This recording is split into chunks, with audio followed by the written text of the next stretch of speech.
Olá pessoas, aqui é a Mari e hoje eu vim terminar de ler para vocês o livro Anarcafeminismo, que já comecei há um tempinho, né? Hoje é o final. E aí, olha só, ela finalizou com um manifesto em andamento, esse é o título. E aí dentro desse manifesto tem 9 pontos importantes que ela vai abordar aqui, tá? E depois do manifesto em andamento, que eu vou ler para vocês agora, vai ter as notas e aí finaliza o livro. Tá? Então vamos lá. Um manifesto em andamento, a partir da página 247. Vivemos sobre uma andocracia global. Talvez o patriarcado esteja em declínio, talvez os homens não sejam mais os únicos chefes de família, mas ainda são, em todos os lugares, o primeiro sexo. A androcracia pode prosperar mesmo onde o patriarcado é declinante, e está prosperando agora. Mulheres, terceiro gênero e pessoas LGBTQIA+, ainda são oprimidas em todo o mundo e em si mesmas. Em um momento em que o mundo se tornou uma aldeia global, em que a informação e um vírus viaja pelo mundo, aparentemente em um piscar de olhos, não podemos fingir que não sabíamos, porque assim sabemos. O que nós sabemos? Nós sabemos que as mulheres e as pessoas de gênero não conformista são politicamente, economicamente, socialmente e sexualmente oprimidas. Não importa quais fontes de opressão em que se concentram-se, raça, classe, gênero, império, o segundo sexo está sempre no fundo e os homens cis estão no topo. Existem muitas ferramentas pelas quais os homens cis exercem seu privilégio, mas uma lista útil, embora temporária, inclui o seguinte: morte, estado, capital e o imaginal. Morte porque a mulher é objeto de um generocídio mundial. O Estado, porque o Estado soberano é um instrumento do sexo soberano. Capital, porque sua lógica econômica explora alguns gêneros mais do que outros. E o imaginal, porque o imaginário da androcracia global constantemente produz e reproduz imagens que são prejudiciais e opressivas para mulheres e outros segundos sexos. Aí vem agora o primeiro tópico. Um generocídio mundial. Há uma guerra acontecendo globalmente e essa guerra é travada contra as mulheres, contra espíritos e pessoas LGBTQIA+. Porque existem mais homens do que mulheres no planeta, apesar do fato que as mulheres tendem a viver mais.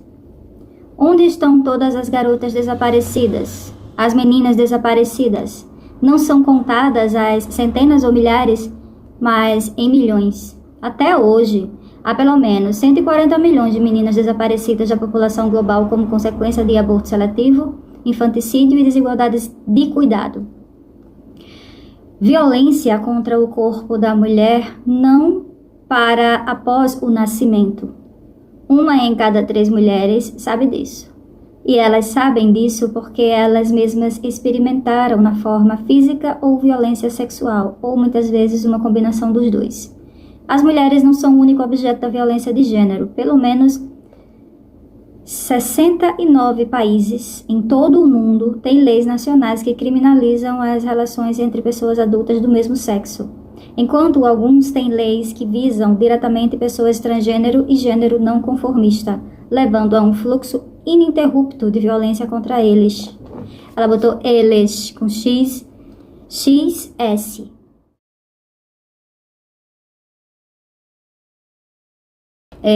Lares, como aprendemos durante a pandemia de Covid-19, não são seguros para mulheres nem para todos os outros expoentes de segundo sexo. Assim que os lockdowns continuaram, a violência de gênero aumentou.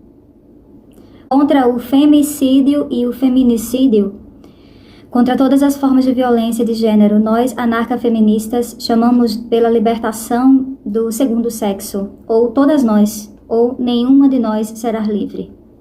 Nenhuma a menos. Nenhuma a menos. Aí o número 2, seguinte tópico.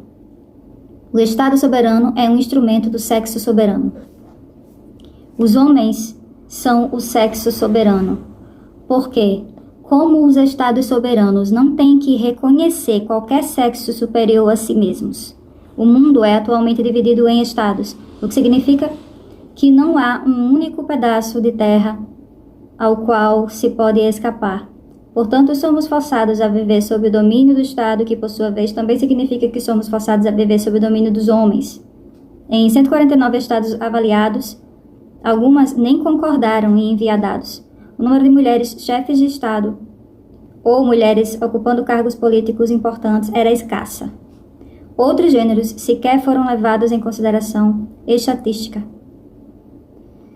Assim, são em grande parte homens que, em última análise, decidem o que é legal, o que é ilegal, quem, como e quando os impostos devem ser pagos, quem, como e quando o emprego é oferecido, casamentos feitos, propriedade herdada, assistência médica assegurada, jardins de infância construídos e aborto legalizado ou não. Se o Estado soberano é um instrumento do sexo soberano, podemos entender por que apenas nos Estados Unidos 16% das pessoas transexuais têm sido encarceradas pelo menos uma vez na vida, enquanto no caso de mulheres transnegras, o número de encarceramento atinge o espantoso número de 47% delas. Além disso, visto que vivemos sob o domínio dos homens, ficamos surpresas ao ouvir que globalmente as mulheres recebem em média 63% menos do que homens ganham. Não estamos surpresas. Isso significa que devemos lutar para ter uma mulher presidente? Não, significa que devemos lutar para não ter presidente algum. Não tenha ilusões. Não pode haver um Estado feminista, porque feminismo significa a libertação de todas as mulheres, e o Estado é uma ferramenta para a qual uma minoria de pessoas domina a grande maioria. Contudo, o feminismo não pode significar a libertação de apenas algumas mulheres. Temos outro nome para isso: elitismo. Reinzen, há mais de um século, abre aspas, quando algumas mulheres no poder dominam a maioria das mulheres impotentes, a diferenciação de classe desigual é trazida à existência. Se a maioria das mulheres não querem ser controladas por homens, por que elas iriam querer ser controladas por uma minoria de mulheres? Em vez de competir com os homens pelo poder, as mulheres devem se esforçar para derrubar o governo dos homens. A anarcafeminismo é a melhor ferramenta que podemos usar para conseguir isso, porque é o melhor antídoto contra a possibilidade do feminismo se tornar simplesmente elitismo ou, pior ainda, privilégio branco. Em uma época em que a eleição de uma mulher solteira como presidente é muitas vezes apresentada como libertação para todas as mulheres, quando o feminismo corre o risco de se tornar uma marca de moda, a mensagem fundamental das anarcafeministas do passado é mais urgente do que nunca. Feminismo não significa um poder corporativo feminino ou uma mulher presidente, significa dizer não ao poder corporativo e à presidência. Contra a violência perpetrada por Estados soberanos para mantermos o privilégio do sexo soberano, nós anarcafeministas clamamos pela libertação de todos os sexos, de todo segundo sexo. Nenhuma menos, ou todas, ou nenhuma de nós será livre. Agora o tópico 3. No princípio era o movimento. Anarquismo não significa ausência de ordem, mas sim a busca de uma ordem social sem um ordenador. O principal ordenador das nossas formas estabelecidas de pensar a política é o Estado, e a principal ferramenta através da qual os Estados controlam a população dentro de seus territórios é o policiamento de fronteiras. É também por meio do aparato burocrático do Estado que a identidade de gênero fica ligada a nós a partir do momento em que nos é atribuído um sexo no nascimento. Uma vez que médicos e enfermeiras determinam nosso sexo, ele fica registrado em nossos registros médicos e documentos oficiais, como passaportes, e permanecerá conosco para o resto de nossas vidas, exceto para aquelas que passam por uma mudança de sexo. Mas por que o Estado precisa saber e monitorar nosso sexo e gênero? Os regimes políticos do passado, por exemplo, podem não ter sido lugares ideais para se viver, mas não sentiam a necessidade de mapear sistematicamente e monitorar o gênero de seus cidadãos. Por que agora tomamos como certo que os Estados têm o direito de fazê-lo? Com que finalidade? O que é o aparato da biopolítica que nos governa? Certificando-se de que nosso gênero esteja de acordo com a nossa suposta natureza, ou sexo. Natureza. Não pode haver uma luta verdadeiramente feminista sem levar em conta o papel do Estado na manutenção de um sistema binário de gênero que o mapeia em um dimorfismo biológico imaginal, e sem levar em conta como as fronteiras estatais disciplinam o fluxo de corpos, forças de trabalho e ideais. É porque estamos tão acostumados a viver em estados soberanos e seus aparatos de segurança que tendemos a perceber a migração de corpos em todo o mundo como um problema. Pelo contrário, devemos lembrar que, enquanto os estados soberanos são um fenômeno histórico relativamente recente, na maior parte da história humana, as pessoas viveram sob outros tipos de formação políticas. Os seres humanos têm migrado pelo planeta Terra desde o surgimento do chamado Homo sapiens. O Homo sapiens é também a Femina sapiens, a mulher conhecedora. E desde o começo esse migrans, um ser migratório, elas existem. Os seres humanos não cruzam as fronteiras do Estado. Foi a fronteira do Estado que, para começar, cruzou por eles e por seus movimentos. Daí, a necessidade de uma forma de feminismo anterior, além e, portanto, sem fronteiras. Contra a violência perpetrada em nome das fronteiras estatais e o racismo que defendem contra a amnésia histórica que nos leva ao esquecimento do que no começo era movimento. Nós, anarquistas, clamamos pela libertação de todas as mulheres, nenhuma menos, ou todas, ou nenhuma de nós será livre. Aí o quarto tópico, pecados capitais. Se nos libertarmos do jugo intelectual das fronteiras estatais e tomarmos o globo inteiro como o nosso quadro, o primeiro dado impressionante a emergir é que as pessoas nem sempre estiveram fazendo gênero e, além disso, mesmo que elas fizessem, costumava-se fazer isso de formas muito diferentes. É somente com o surgimento de um sistema capitalista mundial que a rígida divisão binária de gênero em corpos de homens masculinos e mulheres femininas tornaram-se tão hegemônicos mundialmente. Isso não significa que a diferenciação sexual não exista antes do capitalismo global, nem que o capitalismo inventou o patriarcado do zero. Isso significa simplesmente que o capitalismo reocupou formas anteriores do patriarcado, erradicando o matriarcado onde ele existiu, dando assim à androcracia uma nova força e um novo ímpeto formidável. Em suma, significa que o capitalismo é inseparável do sistema de gênero binário, moderno, colonial. O capitalismo precisa das mulheres porque precisa da suposição de que as mulheres não estão trabalhando quando lavam as meias dos filhos e cozinham refeições. Precisa que elas acreditem que estão apenas sendo boas esposas e boas mães. Se um capitalista tivesse que pagar salários por toda a limpeza, alimentação, cuidado e trabalho da criação de filhos de boas esposas e boas mães, fazem de graça. Então, não haveria capitalismo, porque haveria um limite para a expansão ilimitada do lucro que define o capitalismo como uma economia.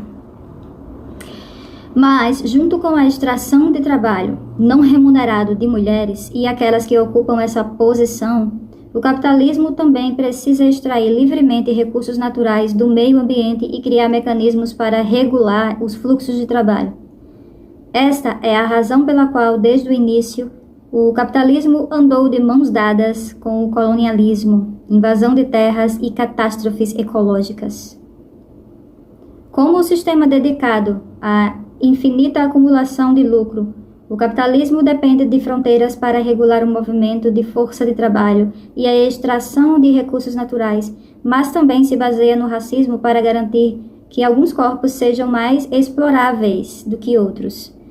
É aqui que a interseccionalidade fica mais evidente, porque ser uma mulher de cor significa ser explorável de uma forma que não pode ser simplesmente explicada pela qualidade de ser mulher, mas ser uma pessoa de cor. E ser uma mulher indígena, cujo meio ambiente foi destruído e águas envenenadas, significa ser explorada de tal forma que nenhum cheque mensal nunca poderia pagar por isso.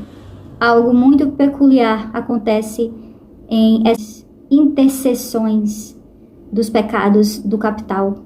E é aí que a colonialidade do gênero prospera. Contra esse entrelaçamento sistemático entre a exploração capitalista, classificação racial dos corpos e destruição ambiental, contra esse desenho de limite que separa mulheres e two-spirits de outros gêneros para torná-los mais exploráveis, nós, anarcafeministas, clamamos pela libertação de todas as mulheres, nenhuma menos, ou todas, ou nenhuma de nós será livre. Quinto ponto. Outra mulher é possível. Neste ponto, pode-se perguntar, por que insistir no anarcafeminismo e não apenas chamar de anarquismo? Se o objetivo é desmantelar todos os tipos de hierarquias, não deveríamos também nos livrar do binarismo de gênero, que opõe mulheres aos homens e assim nos aprisiona em uma sociedade de matriz cisgênera e heteronormativa? Essas conversinhas existem. Por que não só o anarquismo? Por que vocês têm que colocar a palavra feminismo? Cecil Conte. Continuando o texto. Ao extrair pensamentos de uma ontologia do transindividual, respondemos que os corpos em geral e os corpos das mulheres em particular não devem ser considerados como indivíduos, como objetos fixos e imutáveis, mas como processos. Os corpos das mulheres, como todos os corpos, são corpos no plural, porque são processos constituídos por mecanismos de afetos e associações que ocorrem no nível inter, infra e supra-individual. Nossos corpos nascem de um encontro interindividual. Eles são moldados por forças supra-individuais, que sua localização geográfica local, e são constituídos por corpos infra-individual, como as moléculas que respiramos, os hormônios que absorvemos e as imagens que processamos diariamente. Uma mulher nasce não apenas por meio de interações, mas também através de intra-ações. Propriamente falando, não somos e nunca fomos indivíduos, somos literalmente processos transindividuais, locais acidentais de um processo de devir que ocorre em diferentes níveis. Somos relações, não substâncias. Processos, não coisas. Somente se considerarmos os limites da pele como os limites últimos, podemos classificar os corpos como masculinos e femininos. No entanto, se olharmos além desses limites e considerarmos a totalidade das células que compõem os corpos humanos, descobriremos que 95% deles escapam dessa dicotomia. A maior parte da matéria viva é realmente queer. Se adotarmos nessa perspectiva transindividual, podemos falar sobre feminilidade fora do sistema de gênero moderno colonial e assim usar esse termo para incluir todas aquelas que se identificam como mulheres, mulheres femininas, mulheres masculinas, mulheres trans, mulheres afã, mulheres amã, mulheres lésbicas, mulheres bissexuais, mulheres intersexuais, mulheres cis, mulheres assexuadas, mulheres queer e assim por diante. Todo o caminho até os modos de ser mulher que ainda não foram inventados. Porque outra mulher não é apenas possível, mas também esteve sempre pronta para começar. Contra a violência perpetrada em nome do binarismo de gênero, homofobia e transfobia, nós anarcafeministas clamamos pela libertação de todo o segundo sexo, mulheres two spirits, terceiro gênero, gênero fluido, corpos trans e queer, e assim por diante. Nenhuma menos, ou todas, ou nenhuma de nós será livre. Sim, aí o número 6 é ecologia transindividual. Isso está na página 253, né, para quem tem dúvida. Todo ser é dotado da capacidade de afetar e de ser afetado. E é assim que eles se esforçam para persistir em seu ser. Persistimos em nosso ser não apesar dos outros, mas através dos outros humanos, assim como através de outros além do humano. Em consequência, a ecologia nada mais é do que a coafetividade, enquanto o pensamento ecológico nada mais é do que o pensar da coafetividade como co-originação. Não queremos reduzir a ecologia a um organicismo abrangente onde o todo determina suas partes. A coafetividade é a co-originação sem arqué. Anarcafeminismo é a reivindicação da ecoafetividade, entendida como a capacidade de afetar e de ser afetado por todos os seres, sem implicar qualquer organização hierárquica de uma teia tão infinita de afetos. Estamos pedindo um retorno à natureza? Queremos trazer a natureza de volta para a política, mas o que está voltando não é a mesma coisa que foi embora. Nossa natureza não é a natureza com letra maiúscula, onde algo que está em maiúscula do próprio momento que é idealizado e, portanto, feito sadicamente explorável. Uma abordagem anarcafeminista da ecologia é aquela sem natureza, naquela forma alienada, mas através da natureza, em seu significado da substância infinita, única, que todos nós expressamos. Em suma, é a ecologia transindividual.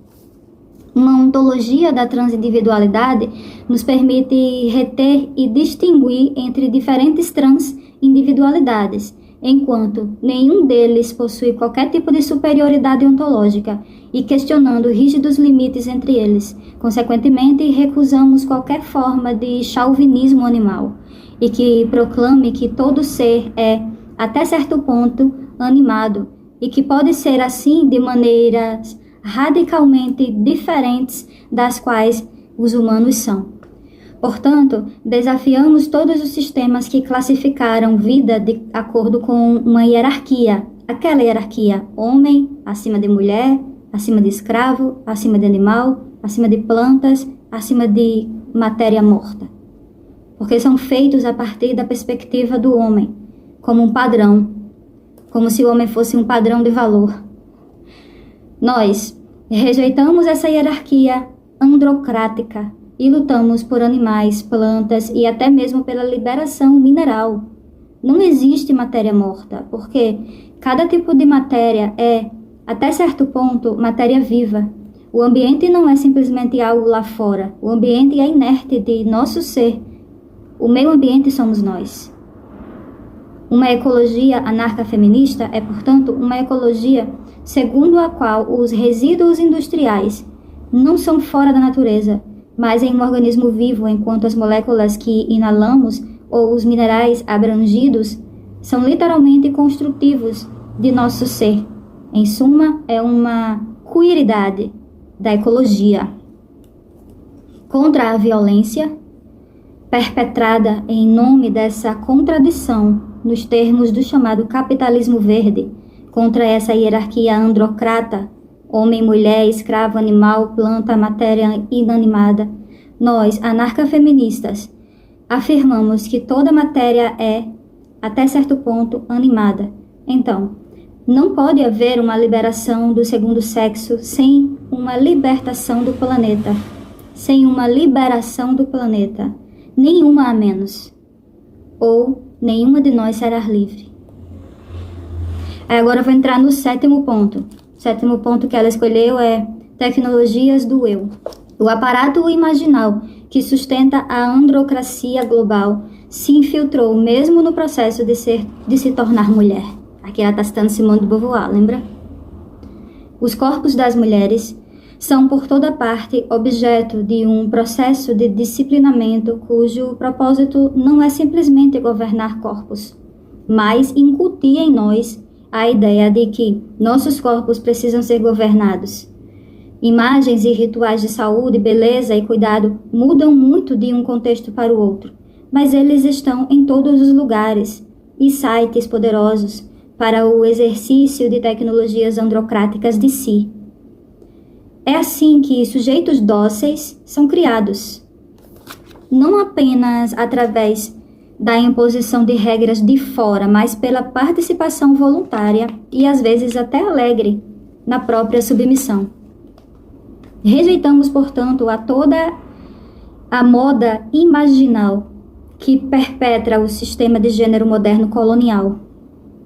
Desde o século XIX, ou seja, na época do surgimento de fábricas e do serviço militar obrigatório, os homens passaram pela sua grande renúncia masculina.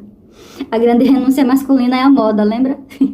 Eles abriram mão de todas as cores, rendas, adornos, para usar o sóbrio, o escuro, o terno, ostentando hoje por todos os empresários importantes de Nairobi a Xangai. Mas a grande renúncia masculina dos homens europeus do passado é a grande renúncia masculina dos homens do nosso presente global. Isso, certamente, aumentou a funcionalidade do traje masculino, bem como sua solenidade, principalmente quando o terno se abre e revela um adorno imponderável pendurado no meio do peito, chamado de gravata. Ao renunciar a todos os outros adornos, os homens deixaram claro que não precisavam de nenhum deles, exceto o falo no peito, justamente porque já são importantes por si só, enquanto as mulheres, que precisam incessantemente se afirmar, são consequentemente convidadas a carregar toda a carga de cores, rendas e babados. São mulheres que mais se espera o uso de maquiagem porque temos de carregar fardo de ter de fazer isso. Porque temos que maquiar. O fato de sermos mulher. Mas é claro que não é só maquiagem. As mulheres em todo o mundo carregam a maior parte o fardo do cuidado. Em todos os sentidos do termo, desde cuidar de crianças até cuidar do corpo, todo o caminho até a saúde. Os corpos e as sexualidades das mulheres são de fato medicalizados e patologizados em um grau inconcebível em comparação aos dos homens, porque as mulheres devem visitar um ginecologista uma vez por ano, enquanto a maioria dos homens podem levar uma vida inteira sem nunca ter consultado um urologista. Porque os órgãos sexuais das mulheres precisam de tanto mais check-ups do que o masculino. Estamos assumindo que algo deve ser dado errado apenas porque elas são mulheres. E porque os órgãos sexuais das mulheres são frequentemente chamados de vagina, que, como nos lembra a etimologia latina, significa a bainha. O Deus cristão criou o mundo dando nomes, e desde então, nomear se tornou ato soberano por excelência, porque descreve todo aquele espaço diverso como um mero recipiente onde colocar a espada. Para onde foram o clitóris, a vulva, o púbis, o útero e os lábios? Tudo dentro da vagina. O todo é reduzido à parte, a parte que se supõe deveria dar prazer ao pênis. Esta não é apenas uma forma de reducionismo terminológico, precisamente porque as genitálias femininas são nomeadas tão incompletas como maquiar-se, juntamente porque as mulheres devem carregar o fardo da maquiagem. As mulheres sujeitam-se de forma mais submissa a rituais de ajustamento que podem variar enormemente, mas que são implacáveis em seu efeito disciplinador. Por exemplo, enquanto os homens raramente se submetem à depilação, a depilação completa do corpo das mulheres, espera-se cada vez mais que todos os pelos sejam arrancados de seus corpos para que sejam considerados limpos, desejáveis e sexy. Mas por que precisamos ter vulva pré-púberes, sem pelos, para que sejamos aceitas? Se for verdade que o pelo aparece no corpo quando chegamos à puberdade, o que essa ordem imaginal de vulva pré-púberes estão nos dizendo? Quem aqui não tem pelo, né? A pergunta que ela quer fazer é essa. Que nunca alcançaremos puberdade. Que permanecemos garotinhas para sempre. Podemos cumprimentar todos e nos afastar educadamente dessa ordem monocrática? A pergunta. Provavelmente, não tão rapidamente. Do enfaixamento de pés tradicional ao uso moderno de salto alto. O controle dos pés das mulheres é mais uma ferramenta para disciplinar nossos corpos. Quer sejam impedidos de seu crescimento natural, porque pés pequenos são particularmente mais atraentes, ou seduzidos a andar em dolorosos saltos altos, porque ao andar sobre pontiagudos, substitutos do pênis, dizemos que estamos apropriadamente vestidas, fazendo nossos pés nunca parecerem estar certos. Porque os homens podem ser masculinos quando usam sapatos perfeitamente confortáveis, enquanto as mulheres têm que sentir dor para serem verdadeiramente femininas. Como chegamos a aceitar essa sistemática associação do feminino à dor e o sofrimento? Contra as tecnologias monocráticas do eu, nós, anarcafeministas, chamamos por uma libertação global das mulheres, literalmente da cabeça aos pés.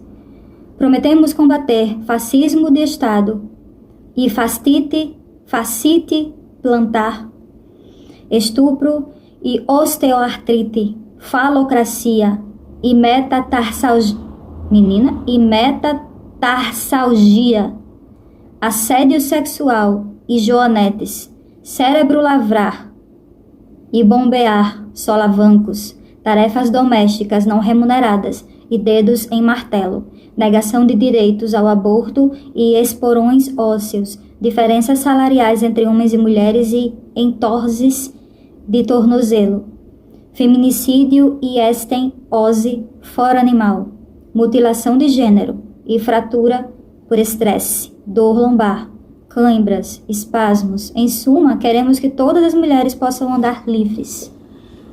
Número 8. Tá acabando, são só 9. Número 8.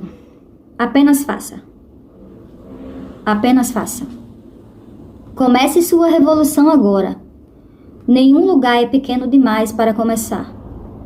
Porque o tirano não está apenas fora, mas também dentro de nós, com o objetivo de tomar o poder do Estado em primeiro lugar ou pedir reconhecimento se reproduz esse mesmo poder estrutural que precisa ser questionado em primeiro lugar. Pelo contrário, apenas faça significa que pelo menos um pouco de liberdade está dentro do alcance de todos. Nenhuma rebelião é pequena ou grande demais. E o mais importante, rebeliões não são mutuamente exclusivas. Resista às normas de gênero, brinque com elas, recuse-se a cumprir, desobedecer, boicotar, combater o capitalismo, praticar democracia. Seja um pirata de gênero, de uma maneira diferente, mesmo de maneiras que ainda não foram inventadas. Se você não pode construir uma sociedade anarcafeminismo em seu país, construa em seu bairro. Se você não pode construir em seu bairro, construa em sua casa. Se você não pode construir em sua casa, construa dentro de você. Essas ações não são simplesmente estratégias individualistas, como alguns as rotulam. Eles são prefigurações de um mundo diferente. São atos políticos per se, que são o outro lado dos projetos coletivos, como os exemplos crescentes de mobilização de massas, organizações de base, greves gerais, ocupações, vida comunal e queer, que estão se proliferando em todo o mundo e são destinadas a abolir o capitalismo e o Estado autoritário. a internacional feminista. Começa com o transindividual feminista, mas não para por aí. Atos locais e mesmo infraindividuais podem ser necessários, mas claramente insuficientes. Global é a opressão, então global tem que ser a luta. E o último ponto que ela escolheu é o fim é o meio. Número 9. Não pode e não deve haver qualquer programa definitivo de pleno direito para um manifesto anarca-feminista, porque a liberdade é o fim e é uma contradição total pensar em alcançá-la através de qualquer coisa, exceto pela própria liberdade. O anarquismo é um método e não um projeto. Isso não significa que não pode haver nenhum programa específico do local e com um tempo limitado e listas de tarefas. Pode e deve haver muitos deles. Da mesma forma como os corpos são plurais e plural é sua opressão. Plurais devem ser também as estratégias para combater tais opressões. Se a liberdade é tanto o meio e o fim, então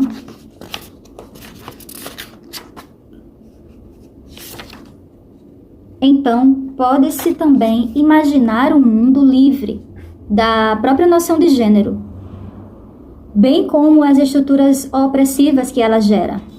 Porque os corpos de gênero ainda são objetos de exploração e dominação em todo o mundo. Precisamos de um manifesto anarca-feminista aqui e agora. Os tempos urgentes exigem meios urgentes e os manifestos são uma expressão dessa urgência. Mas este último deve ser concebido como uma escada que podemos abandonar uma vez que não for mais necessária. Com efeito, está implícito no próprio processo de embarcar em tal projeto anarca-feminista que devemos lutar por um mundo além da oposição binária compulsória entre homens e mulheres e, portanto, de certa forma, também e além do próprio feminismo. Aí, quando acaba isso aqui, ó, tem só as notas, tá vendo? Tem algumas folhas aqui de notas, aí acabou o livro. Então é isso, gente. Foi um prazer ler para vocês esse livro. Muito bom, né, da Chiara. Obrigada por me ouvir, obrigada por ficar aqui comigo. Um cheiro, tchau. E até o próximo livro. Tchau.